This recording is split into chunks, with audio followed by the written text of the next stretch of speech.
విమర్శ దినం అనేది ఒకటి ఉందంట. ఆ రోజున దేవుడు మనకు కొన్ని ప్రశ్నలు వేస్తాడంట. ఆ ప్రశ్నలో ఒక ప్రశ్న ఏమిటంటే, మనుషులు పలుకు ప్రతి వ్యర్థం, ప్రతి ఒక్క మనిషి జీవితము ఎలా మొదలైందంటే లెక్కలతో మొదలైందండి. లెక్కలతో తన జన్మ 9 నెలలకు జన్మించాలని, తరువాత ఇన్ని సంవత్సరాలు ఈ భూమి మీద బ్రతకాలని ఒక లెక్కంటూ దేవుడు మనకిచ్చాడు. మనము ఈ లెక్కలు ఆధారము చేసుకొని మరికొన్ని లెక్కలను మనం కల్పించుకొని మనము మన జీవితాన్ని ప్రారంభం చేస్తుంటాం. ఉదయం లేవాలంటే ఒక లెక్క ప్రకారంగా లేస్తాం. ఎప్పుడు లేస్తాము? ఒక ఉదాహరణకి 6 గంటలు లేవాలనుకోండి, 4 గంటలు మెలకు వచ్చింది అనుకోండి, లెక్క ఇంకా తేలలేదు.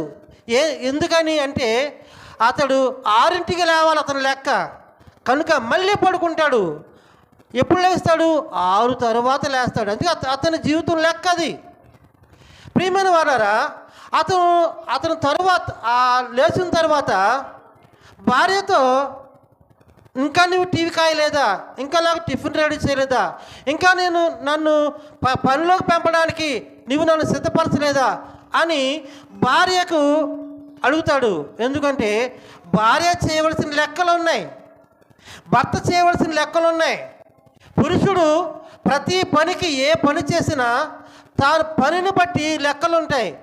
లెక్కలు లేకుండా ఏ మనిషి కూడా ఉండడు. ప్రియమైన వాళ్ళరా, ఏ పనైనా కానివ్వండి, ఏ పనైనా లెక్కలేందే ఆ పని జరగదు, ఆ వస్తువు తయారవ్వదు, తాను చేయవలసిన పని ఏది కూడా అవదు. ప్రియమైన వారారా, ప్రతి దానికి లెక్క ఉంది. వ్యవసాయం చేయడానికి లెక్క ఉంది, చెరువులు చేయడానికి లెక్క ఉంది, కార్పెంటర్ వర్క్ చేయడానికి లెక్క ఉంది, టైలరింగ్ చేయడానికి లెక్క ఉంది, ప్రతి దానికి లెక్క ఉంది. ప్రియమైన వారారా, అలాగే స్త్రీకి లెక్క ఉంది. టీ కాయాలని లెక్క ఉంది, టిఫిన్ చేయాలని లెక్క ఉంది, కూరలు వండాలని లెక్క ఉంది, రైస్ వండాలన్నా ప్రతి దానికి లెక్క ఉంది. ఏ లెక్క లేకుండా ఏ మనిషి కూడా లేడండి. ప్రియమైన వారారా, ప్రతిది కూడా లెక్క ఉంది. అయితే ప్రియమైన వారారా, ఆలోచించండి, ఇన్ని లెక్కలు మనిషికే ఉంటే దేవునికి లెక్కలు ఉండవా? దేవునికి లెక్కలు ఉండవా? ఆలోచించండి. దేవుడు ఈ భూమి మీద మనలను కనడానికి, ఈ భూమి మీద మనలను ప్రవేశింప చేయడానికి, ఈ భూమి మీద మనలను జీవింపు చేయడానికి ఏ లెక్క లేకుండా చేశాడంటే చాలా పొరపాటు. ప్రియమైన వాళ్ళరా, నేను చాలాసార్లు చెప్పాను, ఈ భూమి మీదకు దేవుడు మనల్ని ఎందుకు కన్నాడంటే ముందుగా సిద్ధపరిచిన సత్క్రియలు చేయడానికి క్రీస్తు యేసులో మనము సృష్టింపబడిన వారమై ఉన్నాం. లెక్క ఉందా లేదా చెప్పండి, ఆలోచించండి. మనము సత్క్రియలు చేయడానికి ఈ భూమి మీద పుట్టించాడంట. మన శరీరముతో, మన దేహముతో దేవునిని మహిమపరచడానికి పుట్టించాడంట. ఆలోచించండి, మనము సజీవ యాగముగా దేవునికి సమర్పించుకోవడానికి పుట్టించాడంట. ఆలోచించండి, మనము మనకిచ్చినటువంటి అవయవాలతో దేవుని ఇష్టాన్ని నెరవేర్చడానికి ఈ భూమి మీద మనకు పుట్టించాడంట. ఏ లెక్క లేకుండా దేవుడు లేకుండా లేదండి. ప్రతి లెక్క ప్రకారము దేవుడు మన మీద ఎన్నో ఆలోచనలు కలిగి ఉన్నాడంట. ఆలోచించని ప్రియమైన వాళ్ళారా, మన ఎడల ఆయనకున్న ఆలోచనలు అనేకములు అని రాయబడింది. అనేకములు ఉన్నాయంట. ఇవన్నీ నీవు నెరవేర్చాలని ఈ కారణాలు బట్టి దేవుడు ఈ భూమి మీద జన్మింప చేశాడు. ఇవి ప్రతిదీ కూడా దేవుడు ఒక సిస్టమేటిక్గా, ఒక లెక్క ప్రకారంగా దేవుడు మనలను కన్నాడు. ఈ భూమి మీద మనం జీవించాలి కదండి, ఈ భూమి మీద మనకు అవసరాలు ఉన్నాయి కదండి. ఈ అవసరాలన్నీ తీర్చడానికి ప్రియమైన వాళ్ళరా సృష్టిని కలుగజేశాడు. ఈ సృష్టిని కలుగజేసినప్పుడు కలుగును కాకండి కలిగింది. ఆలోచించండి, కలుగును కాకండి కలిగింది. భూమి, ఆకాశములు, నక్షత్రములు, సముద్రములు ఇవన్నీ కూడా కలుగును కాక అంటే కలిగాయి. మనం ఏమనుకుంటామంటే దీనికి ఏమీ లెక్క లేదేమో అనుకుంటాం మనం. కానీ దేవుడు ప్రతి దానికి ఎక్కువ కాకుండా తక్కువ కాకుండా భూమి ఎంత ఉండాలి, నీరు ఎంత ఉండాలి, ఆకాశం ఎంత ఉండాలి, పర్వతాలు ఎంత ఉండాలి, కొండలు ఎంత ఉండాలి, భూమి మీద మన్ను ఎంత ఉండాలి, ఇవన్నీ కూడా ఒక లెక్క ప్రకారం ఒక సిస్టమేటిక్గా దేవుడు కలుగు చేశాడంటే ప్రియమైన వాళ్ళారా. ఎందుకంటే లెక్కలు గల దేవుడు మన దేవుడు, లెక్కలు గల దేవుడు. ఆలోచించండి ప్రియమైన వారారా. దేవుని వాక్యంలోకి వెళ్ళి ఒక వాక్యం మనం చూద్దాం. యెషయా గ్రంథం 40 అధ్యాయం 12వ వచనం అండి. యెషయా గ్రంథం 40 అధ్యాయం 12వ వచనం. తన పులిసిటిలో జలములను కొలిసిన వాడెవడు? జ్ఞానతో ఆకాశముల కొల చూసిన వాడెవడు? భూమిలోని మన్ను కొలపాత్రలో ఉంచిన వాడెవడు? త్రాసుతో పర్వతములను తూసిన వాడెవడు? తూనిక చేత కొండలను తూచిన వాడెవడు? ఇవన్నీ ప్రియమైన వారు ఆలోచించండి. ఏది కూడా కలుగునుగాక అంటే కలిగాయి, కానీ ఎంత కలిగాయి అంటే ఆయన యొక్క లెక్కల ప్రకారంగా కలిగాయి. ఆలోచించండి. ఈ లెక్కలు కొన్ని ఎక్కువ చేస్తే ఎవరన్నా కాదంటారా? ఏమండి, ఈ పులిసిటితో జలములు కొలిసాడంట. అంటే ఎన్ని నీళ్ళు కావాలో, ఎన్ని జలములు కావాలో ఆ లెక్క ప్రకారము దేవుడు ఆ జలాల్ని సృష్టించాడు. ఏమైనా ఎక్కువ చేస్తే ఎవరైనా కాదంటారా? అంటే ఎక్కువ ఉండకూడదు, అలాగని తక్కువ ఉండకూడదు ప్రియమైన వాళ్ళారా. ఎందుకంటే ఆ లెక్కలు కనుక తేడా వస్తే ఈ సృష్టి యొక్క ముందుకు వెళ్ళదు. ప్రతి దానికి ఈ సృష్టిని నడిపించడానికి ప్రతీది కూడా లెక్క ప్రకారంగా దేవుడు చేశాడు కనుక చాలా సిస్టమేటిక్గా ఈ సృష్టి నడుస్తుంది. ఈరోజు ఆ జలములను పులిసిటితో కొలిసాడంట. పులిసిటి అంటే ఏంటండి తెలుసా మీకు? పులిసిటి అంటే ఏంటండి? దోషుడు అంతేనా? దోషుడిలో ఇలా నీరు తీస్తే ఏ నీరు అనేవి? దోషుడు అంతేనా? ఈ నీరుని ఏమంటే ఇలా చూడండి, ఈ నీరుని ఎలా తీసి నోట్లో వేసుకున్నాం అనుకోండి, నోట్లోకి ఎన్ని వస్తే అది పులిసిటు. అర్థమైందండి? కాబట్టి ఈ జలములంట దేవుడు పులిసిటితో కొలిసాడంట. ఎవరైనా జలములు సముద్రంలో నీళ్ళనున్న ఎవరో తెలుసండి? తన పులిసిటితో జలములను కొలిసిన వాడెవడు? జలములను కొలిసాడంటండి. మనుషులు ఎవరు కొలవగలరు అంటే ఎవరు కొలవలేరు. ఎందుకంటే సముద్రంలో ఎన్ని జలములు ఉన్నాయో ఎవరికి తెలుసండి? ప్రాజెక్టులో నీళ్ళు ఉన్నాయనుకోండి, అవి కొలుస్తారు. దేనితో కొలుస్తారు? క్వీసెక్టుల్లో కొలుస్తారు. ప్రాజెక్టులో ఉన్న నీరుని క్వీసెక్టుల్లో కొలుస్తారు. సముద్రంలో ఉన్న జలాలు ఎవరు కొలుస్తారు చెప్పండి? ఏమండి, ఎవరు కొలవలు ప్రియమైన వారారా. ఆయన కొలిసి నీకు ఇచ్చాడంట. ఎందుకు ఇచ్చాడు? నీవు దీనిని అనుభవించడానికి. దేవుడు ప్రతిదీ కూడా మనకు అవసరమని, మనం జీవించడానికి అవసరమని దేవుడు చేసిన ప్రతిదీ కూడా మనుషులకే ఇచ్చాడు. ఆ ఇచ్చిన దానిని దేవుడు ఆయన ఖచ్చితంగా కొలిసి ఇచ్చాడంట ప్రియమైన వారారా. పులిసిడితో కొలిసాడంట. జ్ఞానతో ఆకాశమున కొల చూసిన వాడెవడు? జ్ఞానతో ఆకాశాన్ని కొల చూశాడంటే ప్రియమైన వారారా. జ్ఞానతో ఆకాశాన్ని కొలవటం ఏంటండి? ఈరోజు జ్ఞానతో మనం ఏం కొలుస్తాము? చాలా తక్కువ ఉన్న పరిమాణాన్ని కొలుస్తాం జ్ఞాన. అదే ఒక దుప్పటి కొలవాలంటే జ్ఞానతో కొలుస్తామా? అడుగులతో కొలుస్తాం. 6x6 లేకపోతే 6x4 అనేది అడుగులతో కొలుస్తాం. అంతకు మించి ఈ యొక్క ఇంకా కొంచెం పెద్ద కొలుస్తాం అంటే మీటర్ లెక్కలో కొలుస్తాం. మీటర్ లెక్కలో కొలుస్తాం. ఇంకా ఎక్కువ దూరం కొలవాలంటే కిలోమీటర్లో కొలుస్తాం. జ్ఞానతో ఏం కొలుస్తామండి? ఏమండి, జ్ఞానంతో ఆకాశాన్ని కొలిచాడంట. ఆకాశం ఎంత పెద్దదండి! ఈరోజు శాస్త్ర ప్రపంచం అభివృద్ధి చెందింది. శాస్త్రజ్ఞులు కొంతమంది ఆకాశానికి లేక అంతరిక్షానికి వెళ్ళి అక్కడ పరిశోధన చేస్తున్నారు. ఉపగ్రహాలు పంపిస్తున్నారు, అక్కడ అన్ని కూడా పరిశోధన చేస్తున్నారు. ఆలోచించిన ప్రియమైన వాళ్ళారా, ఈ రోజుకి ఇంత జరుగుతున్నా కూడా ఈ రోజుకి మనిషికి, శాస్త్రజ్ఞుడికి తెలియని లెక్క ఏంటంటే ఆకాశము యొక్క చివర అంచు ఈ రోజుకి కనిపెట్టలేకపోయాడంట. ఆకాశపు యొక్క అంచు ఈ రోజుకి కనిపెట్టలేకపోయిన మనిషికి ఇంకా ఆకాశం ఎంత ఉందో ఏం తెలుస్తుందండి? దేవుడు అంటే ఆలోచించండి, ఆయన జ్ఞానతో కొలిచాడంట. జ్ఞానతో, ఆయన జ్ఞాన ఎంత పెద్దదండి ఆలోచించండి. మన జ్ఞాన ఎక్కువ అనుకుంటే 9 అంగుళాలు ఉంటుంది. దేవుడు ఆకాశాన్ని కొలిచాడంటే జ్ఞానతో. ప్రియమైన వాళ్ళ, ఆయన జ్ఞానం ఎంత పెద్దదో ఆలోచించండి. అసలు మీరు దేవుని యొక్క ఆకారాన్ని ఆలోచించండి. దేవుడి యొక్క ఆకారము ఉంటుందంటే ఏమండి? యెషయా గ్రంథంలో రాయబడింది 66వ అధ్యాయం 1వ వచనంలో, ఆకాశము నా సింహాసనము, భూమి నా పాదపీఠము.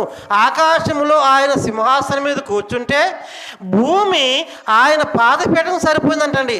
అంటే ఆయన పాదములు ఎంత ఉన్నాయంటే ఈ భూలోకం అంత ఉన్నాయి.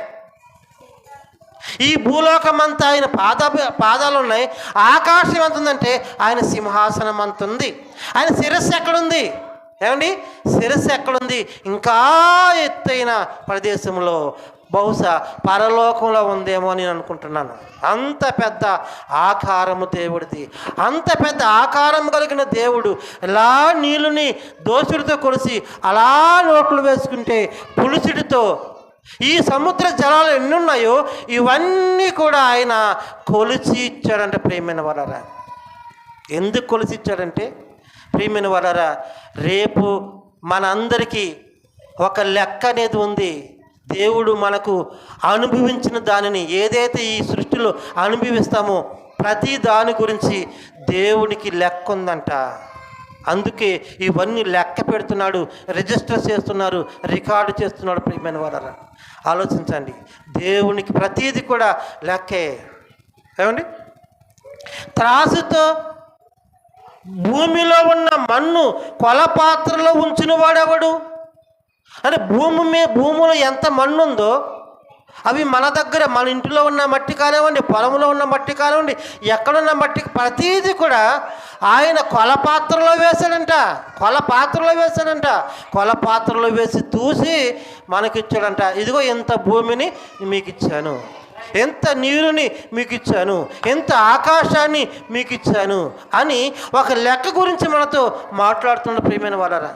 తూనుగు చేత కొండలను తూసిన వాడెవడు? త్రాసులో పర్వతములు తూసిన వాడెవడు? పర్వతాలను కూడా చూశాడంట.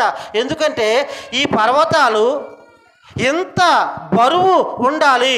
ఎందుకంటే ఈ భూమి ఈ సృష్టిలో, ఏమండి ఇటు చూడండి, ఈ భూమి ఈ సృష్టిలో తిరుగుతూ ఉందంటండి.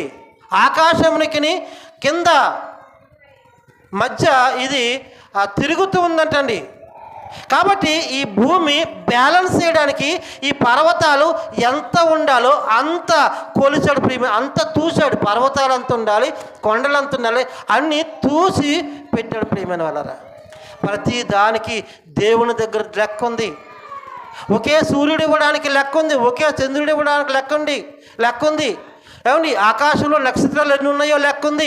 ప్రతిదీ కూడా లెక్కలు ఉన్నాయి ప్రియమైన వాళ్ళరా. లెక్క లేకుండా ఏది కూడా దేవుడు మనకి చేయలేదు ప్రియమైన వాళ్ళు. ఆలోచించండి. 147వ అధ్యాయం కీర్తన గ్రంథం 4వ వచనం,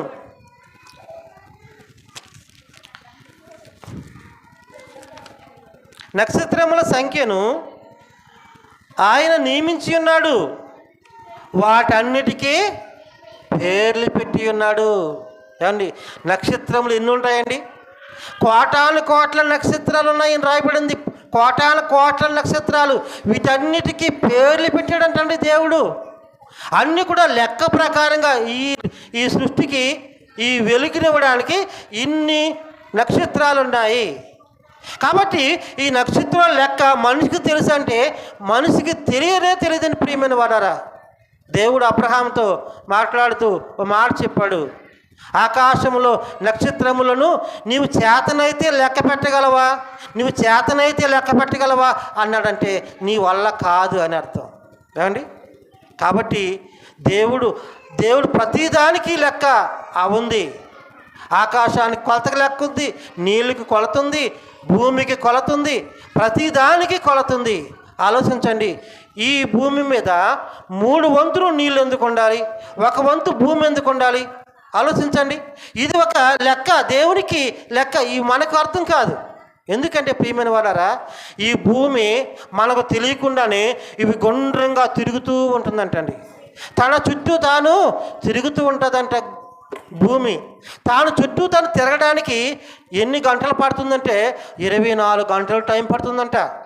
24 గంటల్లో భూమి తన చుట్టూ తాను తిరుగుతుందంట. ఇవి తిరుగుతూ ఈ భూమి చంద్రుని చుట్టూ తిరుగుతుందంట. దేని చుట్టూ అండి? చంద్రుని చుట్టూ తిరుగుతుందంట. ఈ భూమి చంద్రుని చుట్టూ తిరగడానికి నెల టైం పడుతుందంట. ఆలోచించండి. ఈ భూమి, ఈ చంద్రుడు కూడా ఇవి తిరుగుతూ సూర్యుని చుట్టూ తిరుగుతాయంట. ఈ సూర్యుని చుట్టూ తిరిగే కాలము భూమికి ఎంత టైం అంటే 365 దినాలు పడుతుందంట. ఆలోచించండి ప్రియమైన వారారా, ఎంత స్పీడ్గా తిరిగితే మనకు రోజు వస్తుంది, మనకు నెల వస్తుంది, మనకు సంవత్సరం వస్తుందంటే గంటకు 11,66,000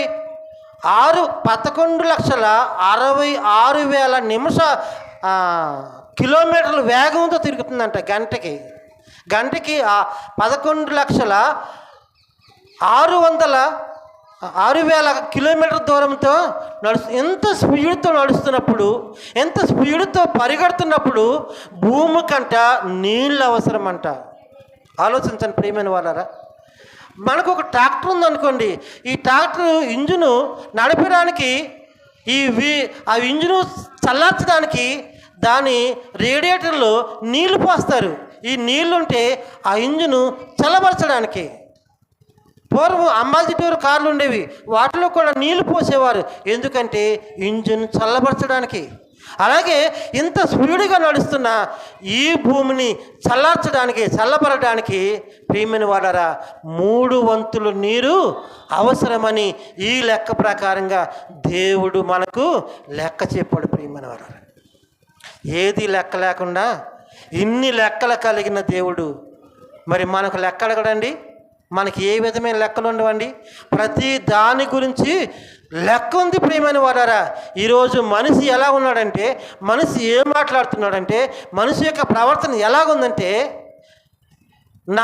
నా జీవితం, నా ఇష్టం, నా బ్రతుకు, నేను తింటాను, నేను పండుకుంటాను, నేను తాగుతాను, నేను ఏదైనా చేస్తాను, అవసరమైతే నేను చేస్తాను, నా భార్య, నా పిల్లలు, నేను కొట్టుకుంటాను, నేను తిట్టుకుంటాను, ఏమైనా చేస్తాను, నన్ను ఎవరు అడుగుతాడు అన్నంతగా మనిషి మాట్లాడుతున్నాడంటే ప్రియమైన వాళ్ళారా, దేవుని లెక్కల గురించి బహుశా వాడికి తెలీదు.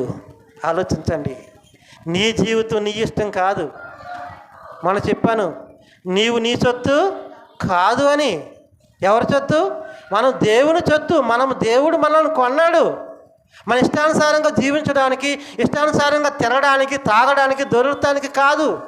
ఇందుకు కాదు మనకి ఈ లోకంలో పుట్టించింది. మనం పుట్టించడానికి దేవుడు కొన్ని లెక్కల ప్రకారంగా పుట్టించాడు. ఆ లెక్కలు మనం అప్పచెప్పాలి. కాబట్టి ప్రియమైన వారారా, ప్రతి దానికి ప్రతి ఒక్కరు కూడా లెక్క అప్పచెప్పవలసినదే. రోమీయులకు రాసిన పత్రిక 14వ అధ్యాయం 12వ వచనం చూద్దామండి. రోమీయులకు రాసిన పత్రిక 14వ అధ్యాయము 12వ వచనం.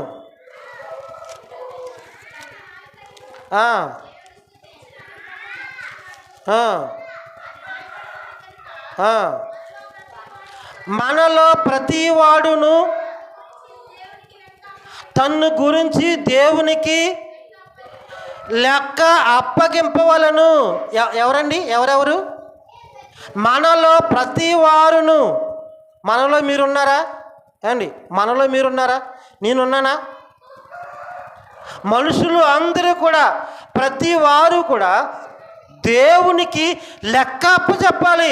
ఎందుకంటే నిన్ను ఆయన కన్నాడు, నిన్ను ఆయన కొన్నాడు, నీ యజమాని ఆయన దేవుడు. కాబట్టి ప్రతి వారు కూడా లెక్క అప్పచెప్పాలి. నీవు లెక్క అప్పచెప్పితే ప్రియమైన వాళ్ళారా నీవు పరలోకానికి వెళ్తావు. నీవు లెక్క అప్పచెప్పకపోతే నీవు ఎక్కడికి వెళ్తావు? నరకానికి వెళ్తావు ప్రియమైన వాళ్ళారా. కాబట్టి మనలో ప్రతి వాడు దేవునికి లెక్క అప్పచెప్పాలి. దీంట్లో ఎవరు అతీతులు కారండి. అమెరికా ప్రెసిడెంట్ అయినా లెక్క అప్పచెప్పాలి, సామాన్య మానవుడైనా లెక్క అప్పచెప్పాలి, విశ్వాసులు మీరైనా అప్పచెప్పాలి, సేవకులమైన మేమైనా అప్పచెప్పాలి. ప్రతి మనిషి వాడు అన్యుడైనా వాడు ఏ మతస్థుడైనా దేవునికి లెక్క అప్పచెప్పవలసిందే. దీనిలో ఎవరు కూడా అతీతులు కారు. ఎవరు దీని నుండి ఎవరు తప్పించుకోలేరు. కాబట్టి ప్రియమైన వాళ్ళరా మన ఆలోచనలు వ్యర్థం, మన తెలివితేటలు వ్యర్థం. ఇవన్నీ దేవుని దగ్గర పనిచేయవండి. ఆలోచించండి. మరి ఏం పని చేస్తాయంటే దేవుడు అడిగే లెక్కలకు మనం సిద్ధపడాలి. ఎలాంటి లెక్కలు అడుగుతాడు దేవుడు? ఆలోచించండి. ఎలాంటి లెక్కలు అడుగుతాడు? కొరింథీయులకు రాసిన పత్రిక 2వ అధ్యాయం 2 కొరింథీయులకు రాసిన పత్రిక 5వ అధ్యాయం 10వ వచనం అండి. 2 కొరింథీయులకు రాసిన పత్రిక 5వ అధ్యాయం 10వ వచనం. ఎందుకనగా తాను జరిగించిన క్రియలు చప్పున అవి మంచివైనను సరే, చెడ్డవైనను సరే, దేహముతో జరిగించిన వాటి ఫలములను ప్రతి వాడును పొందునట్లు మనమందరమును క్రీస్తు న్యాయపీఠము ఎదుట ప్రత్యక్షము కావలను. ఆలోచించండి. ఎలాంటి ప్రశ్నలు అడుగుతాడు ప్రియమైన వారా? మనలో ప్రతి వాడు కూడా మన దేహముతో జరిగించిన వాటిని, అవి మంచివైనా సరే చెడ్డవైనా సరే, మంచిదానికి లెక్క ఉంది, చెడ్డదానికి లెక్క ఉంది. మంచిదానికి నువ్వు చేసుంటే పరలోకానికి వెళ్తావు, నీ లెక్క కరెక్ట్గా ఉంటుంది. కానీ నువ్వు చేసేవన్నీ చెడ్డవైతే నీ లెక్క కరెక్టు కాదు, నరకానికి పంపుతాడు దేవుడు. ఆలోచించండి. మంచివైన చెడ్డవైన ప్రతి వాడు తమ దేహముతో జరిగించిన వాటిని గురించి దేవునికి లెక్క అప్పచెప్పాలంట ప్రియమైన వాళ్ళారా. ఆలోచించండి. దేవుడికేం తెలుసండి? నా లెక్కల గురించి దేవుడికే తెలుసండి. నా లెక్కల గురించి నా భార్యకే తెలియదు. నేను ఒంటరిగా ఉన్నాను, నేను చీకట్లో ఉన్నాను, నేను నీటి అడుగు భాగం ఉన్నాను, నేను అడుగులో ఉన్నాను, ఇవన్నీ దేవుడికేం తెలుసండి అని ఒకవేళ మీరు అనుకుంటే చాలా పొరపాటు అండి. దేవునికి సమస్తము తెలుసు అంటండి. హెబ్రీయులకు రాసిన పత్రిక 4వ అధ్యాయం 13వ వచనం. హెబ్రీయులకు రాసిన పత్రిక 4వ అధ్యాయం 13వ వచనం చూడండి. మరియు ఆయన దృష్టికి కనపడిన సృష్టము ఏదీ లేదు. మనము ఎవరికి లెక్క అప్పచెప్పవలెనో ఆ దేవుని కన్నులకు సమస్తమును మరుగు లేక తేటగా ఉందంటండి. అండి దేవుని కన్ను తేటగా ఉందంట. నువ్వు చీకట్లో ఉన్నా దేవుని కంటికి నువ్వు తేటగా ఉంటావు. అడవులో ఎక్కడో ఉన్నా దేవుని కంటికి నువ్వు తేటగా ఉంటావు. ఏమండి మనకి కళ్ళెదుట ఉంటేనే కనపడవు. ఏమండి మనం బజార్లకు వెళ్తే కొన్ని పుచ్చిపూరి తెచ్చేస్తూ ఉంటాం. భార్య మనం తిడుతూ ఉంటుంది, నీ కళ్ళు ఏవో ఎక్కడ పెట్టుకున్నావు అంటది. కళ్ళజోడు ఉంది కదా అయినా కనపట్లేదు అంటది. అవి మనం చూడలేము అలాంటివి. కానీ దేవుని కన్నులు మన కన్నులు లాంటివి కావు. ఆయన కన్నులకు తేటగా ఉన్నాయంట. మరుగు అనేది లేదంటండి. మరుగు ఏమీ లేదంట. ఏమండి ఆలోచించండి. దేవుని దృష్టికి కనబడని సృష్టము ఏది లేదు. మనం ఎవరికి లెక్క అప్పచెప్పవలసి ఉన్నదో ఆ దేవుని కన్నులకు సమస్తము మరుగు లేక తేటగా ఉన్నది. ఎందుకు ఇంత తేటగా చూస్తున్నాడు దేవుడు? ఆలోచించండి. దేవుడు కన్నులు ఇంత తేటగా ఎందుకు చూస్తున్నాడు? మరుగు లేకుండా ఎందుకు చూస్తున్నాడు అంటే నీవేం మాట్లాడుతున్నావు, నీవేం చేస్తున్నావు, నీవెక్కడున్నావో, ఏం తింటున్నావో, ఏం త్రాగుతున్నావో, వీటన్నిటి గురించి దేవుడు రికార్డు చేయాలి కదా. మరి రికార్డు చేయాలంటే తేటగా ఉండాలి. ఎవరో చెప్పినవి ఆయన నమ్మడు. ఈ పని ఆయనే తీసుకున్నాడు, దూతలకు అప్పచెప్పలేదు. ఎందుకంటే వారు ఒకవేళ తప్పు చెప్పచ్చు. కాబట్టి ఆయనే తీసుకుని ఈ బాధ్యత ఆయన కన్నులకు మరుగు లేకుండా తేటగా ఉన్నదంట. ప్రియమైన వారారా, తప్పించుకుంటామా ఇప్పుడు? ఏమండి, ఎవరైనా తప్పించుకుంటామా? దేవుని లెక్క నుండి తప్పించుకుంటామా? దేవుని లెక్క నుండి ఎవరు తప్పించుకోలేరండి, ఎవరు తప్పించుకోలేరు. ఒకవేళ మనం మాట్లాడిన మాట, మనం చూసిన ప్రదేశం ఏదైనా మనం మర్చిపోవచ్చు. కాలం జరిగే కొలది మనం మర్చిపోవచ్చు. కానీ దేవుడు మర్చేవాడు కాడండి. ప్రియమైన వారారా, నీ సైట్ ఓపెన్ చేస్తే నీ సైట్లో నీవు పుట్టినది మొదలుకొని చనిపోయే వరకు ఏమేమి జరిగించావో అన్ని తేటగా దేవుడు మనకు చూపిస్తాడంటండి. మన సైట్లో అన్ని సేవ్ అయి ఉన్నాయి. ప్రియమైన వారారా, ఏది ఆయన ఏమండి అబద్ధంగా నీ మీద ఎటువంటి నేరము మాపుడు.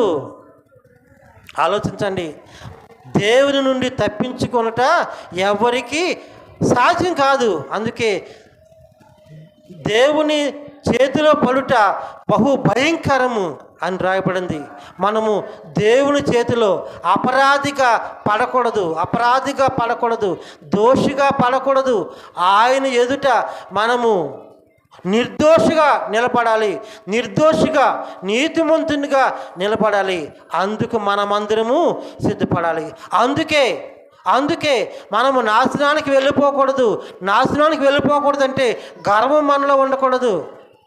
అందుకే మన నోరు అదుపులో ఉంచుకోవడానికి మన నోరును జాగ్రత్త పడాలి అని ఇలాంటి వాక్యాలన్నీ కూడా మీతో చెప్పడం జరిగింది. ప్రియమైన వారు, ఎలాంటి లెక్కలు అడుగుతాడు, పరీక్ష రాస్తారు చాలామంది. ఎటువంటి ప్రశ్నలు వస్తాయో తెలీదు. అందుకని అన్నిటి గురించి చాలా జాగ్రత్త పడుతూ ఉంటారు. అన్నిటినీ డే నాడు చదువుతూ ఉంటారు, అన్ని ప్రశ్నలు చదివేస్తూ ఉంటారు, ఏది విడిచిపెట్టకుండా. ఒకవేళ ఈ పరీక్షకి ముందే ఎలాంటి ప్రశ్నలు వస్తాయో ముందే అతనికి ఏమన్నా ప్రశ్నలు లీక్ అయి ఉంటే అన్నీ చదవడు. ఏం చదువుతాడు? ఆ ప్రశ్న పత్రంలో ఏ వచ్చాయో అవే చదువుతాడు, బాగా ప్రిపేర్ అవుతాడు, అందరికంటే ఎక్కువ మార్కులు తెచ్చుకుంటాడు. కాబట్టి ప్రియమైన వాళ్ళారా, దేవుడు కూడా ఏమండి మనల్ని ప్రేమించి పరీక్ష పేపర్ని ముందుగా లీక్ చేశాడండి. ఏమండి, ఎందుకని? మనం నరకానికి వెళ్ళిపోకూడదు. దేవునికి లెక్కలకి మనము లెక్క అప్పచెప్పేవారుగా ఉండాలని దేవుడు ముందుగానే ఏ ప్రశ్నలు అడుగుతాడో ఇవన్నీ దేవుడు ముందుగా తెలియపరిచేశాడు. కాబట్టి మనం ఏం చేయాలంటే ఆయన అడిగే ప్రశ్నలకు మనము జవాబు చెప్పడానికి సిద్ధముగా ఉండాలి.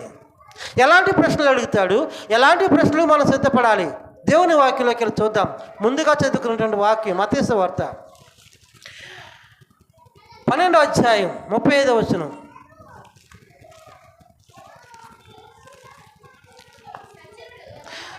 సజ్జనుడు తమ మంచి ధననిధిలో నుండి, దుర్జనుడు తన చెడ్డ ధననిధిలో నుండి దుర్విషయములు తెచ్చును. నేను మీతో చెప్పినది ఏమనగా, మనుషులు పలుకు ప్రతి వ్యర్థమైన మాటను బట్టి విమర్శ దినమున లెక్క అప్పచెప్ప వలయును. మీ మాటలను బట్టి నీతిమంతుడు అని తీర్పునందుదువు, నీ మాటలను బట్టి అపరాధమని తీర్పునందుదువు. దేవుడు అంత మంచివాడండి. తీర్పు దినమున ఎలాంటి ప్రశ్నలు అడుగుతాడో, ఒకవేళ మనం చెప్పలేకపోతే, ఆ ప్రశ్న మనకు తెలియకపోతే, దానికి మనం ప్రిపేర్ కాకపోతే, మనము ఆ లెక్క చెప్పలేము కనుక ఖచ్చితంగా నేరస్తుడు అయిపోతాం కనుక ఖచ్చితంగా మనం నరకానికి వెళ్ళిపోతాం కనుక నరకానికి వెళ్ళకూడదని మనలను ప్రేమించి దేవుడు మనలందరినీ గురించి ప్రేమైన వారారా ఒక మంచి మాట చెప్పాడు. నేను ఏ ప్రశ్న అడుగుతానంటే, నేను మీతో చెప్పున్నది ఏమనగా మనుషులు పలుకు ప్రతి వ్యర్థమైన మాటను గురించి విమర్శ దినమున లెక్క అప్పచెప్పవలెను. నోరెందుకు ఇచ్చాడు? దేవుని చిత్తాన్ని నెరవేర్చడానికి. దేవుని చిత్తాన్ని నెరవేర్చడానికి ఉపయోగిస్తే దేవుడు సంతోషపడతాడు. ప్రియమైన వాళ్ళరా, దేవుని గురించి ఎంతైనా మాట్లాడండి, ఏమండి, ఎంతైనా మాట్లాడండి, దేవుడు సంతోషిస్తాడు. ఎంత మాట్లాడవు అని దేవుడు నిన్ను లెక్క అడగడు. ఎంత మాట్లాడినా దేవుడు నీ గురించి సంతోషిస్తాడు. కాబట్టి దేవుడు ఇచ్చినటువంటి నోరు మనకు ఎందుకు ఉపయోగపడాలంటే దేవుని గురించి మాట్లాడడానికి, దేవుని గురించి పాటలు పాడడానికి, దేవుని మహిమపరిచి కనపరచడానికి. ఏమండి, మన అవసరాలు ఏదైతే ఉన్నాయో వినండి, మన అవసరాలు ఏవైతే ఉన్నాయో అవి మాట్లాడుకోవడానికి మాత్రమే దేవుడు నోరిచ్చాడు. కానీ వ్యర్థమైన మాటలు పలకడానికి ఆయన నోరివ్వలేదు. ఒకవేళ నీవు వ్యర్థమైన మాటలు పలికితే దేవునికి నీవు లెక్క అప్పచెప్పాలి సుమా. ఈరోజు ఆలోచించండి, మన నోటి నుండి ఏ మాటలు వస్తున్నాయి? వ్యర్థమైన మాటలు వస్తున్నాయా? బూతులు వస్తున్నాయా? అబద్ధాలు వస్తున్నాయా? పోకిరి మాటలు వస్తున్నాయా?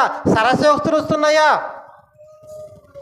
దేవునికి వ్యతిరేకమైన మాటలు ఏమొచ్చినా ప్రతి దాని గురించి దేవునికి నీవు లెక్క అప్పచెప్పాలంట. ఏమండి, దేవుడు నీవు లెక్క అడిగితే సమాధానం మీ దగ్గర ఉంటుందండి? నీవు కోకిరి మాటలు ఎందుకు ఆడావురా? నీవు అబద్ధాలు ఎందుకు ఆడావురా? నీవు దొంగ మాటలు ఎందుకు చెప్పావురా అని దేవుడిని అడిగితే నీ దగ్గర సమాధానం ఉంటుందా? ఏమీ ఉండదు. నీవు తలదించుకొని ఆ దేవుడిచ్చే శిక్షకు తలవంచాలి తప్ప ఏమీ ఉండదు. ప్రియమైన వారారా, ఆలోచించండి.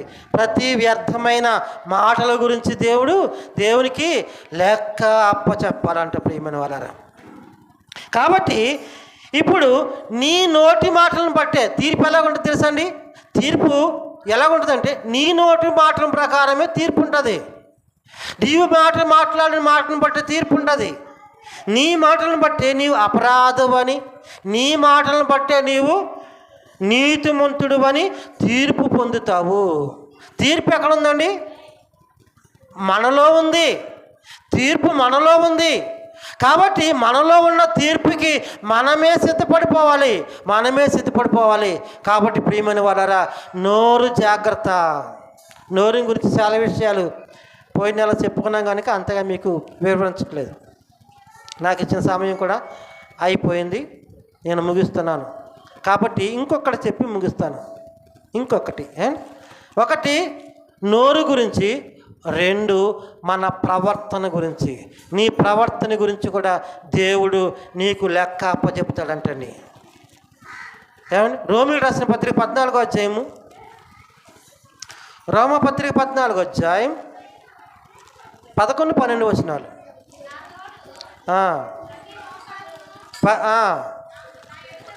వంగును ప్రతి నాలుకయు చెప్పుచున్నాడు. తర్వాత చాలా జాగ్రత్త. మనలో ప్రతి వాడును తన్ను గురించి దేవునికి లెక్క అప్పచెప్పవలెను. మనలో ప్రతి వాడును, ఆలోచించండి, మనలో ప్రతి వాడును తన్ను గురించి మన గురించి, మన ప్రవర్తన గురించి దేవునికి లెక్క అప్పచెప్పాలి. ఈరోజు మీరు వాక్యం వింటున్నారు కదా, ప్రతి వారం మీరు వింటున్నారు కదా. ఏమండి, ప్రతి వారం వింటున్నారు, శుక్రవారం వింటున్నారు, యవనస్తుల కూటంలో వింటున్నారు, ఉపవాస ప్రార్థనలో వింటున్నారు, క్షేమకరమైనటువంటి కూటాల్లో కూడా వింటున్నారు. మీకు వాక్యం ఎక్కువగా వింటున్నారు. ఎక్కువగా వింటున్న ఈ వాక్యాన్ని బట్టి మీరేం చేయాలంటే వాక్య ప్రకారంగా నడుచుకోవాలంట.